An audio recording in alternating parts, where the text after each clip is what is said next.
buildings that they were forced to leave in. On the run. Inmate apparently escaped along with a missing corrections deputy. Honoring Naomi Judd. I'm sorry that she couldn't hang on until today. Good morning. I'm Steve Kathan with the CBS World News Roundup. Dozens of civilians have made it out of a huge steel plant that's been under siege in Mariupol in southern Ukraine. But others, including soldiers, are still believed to be trapped there. CBS's Charlie D'Agata. From beneath the rubble and remains of the pummeled steelworks plant, dazed survivors emerge to the light of day. I can't believe it. 2 months of darkness, said Natalia Yuzmanova. We did not see any sunlight. We were so scared.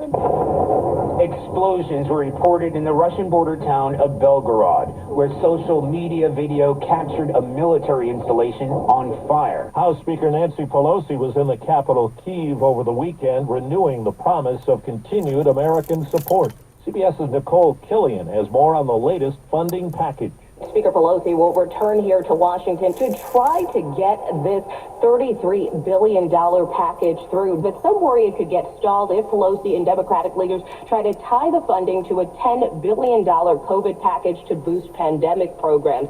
The House is out this week, so final approval could still be a few weeks away. The UN's World Food Program warns that repercussions from the war in Ukraine will be felt around the globe. Executive Director David Beasley on 60 Minutes. Ukraine is the breadbasket of the world. They grow enough food to feed 400 million people. Well, that's gone. It's already creating havoc for the poorest of the poor around the world. But this is going to affect not just the poorest of the poor. It's going to affect everybody. Now to Alabama, where CBS's Janet Shamlian says there's a $10,000 reward for a suspected killer who's on the loose, along with a prison official, a woman who authorities believe helped him escape. Inmate Casey White escaped. He was being held in jail on capital murder charges. The county's assistant director of corrections, Vicki White, left the detention center alone with inmate White, in direct violation of department policy requiring a 2-deputy escort. She said they were headed to a mental health evaluation at the courthouse.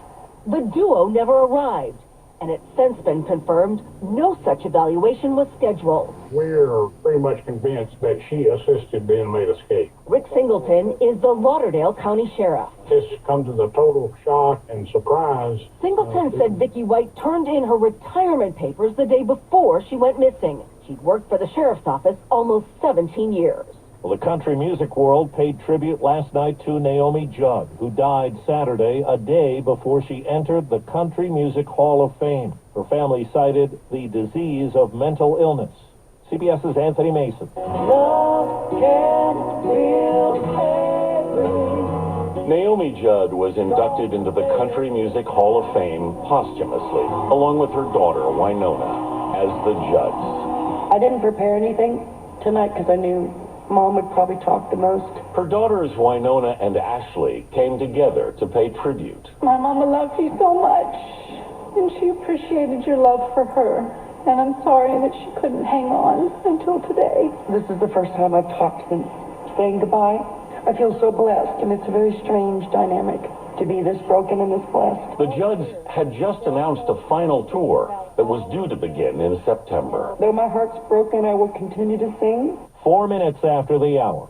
Presented by Rock. Well, that's today's news.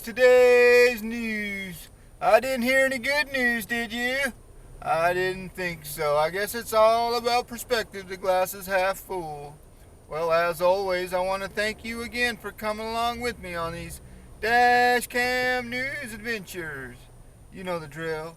Peace, love, and all that hippie jazz. Bye-bye, everybody.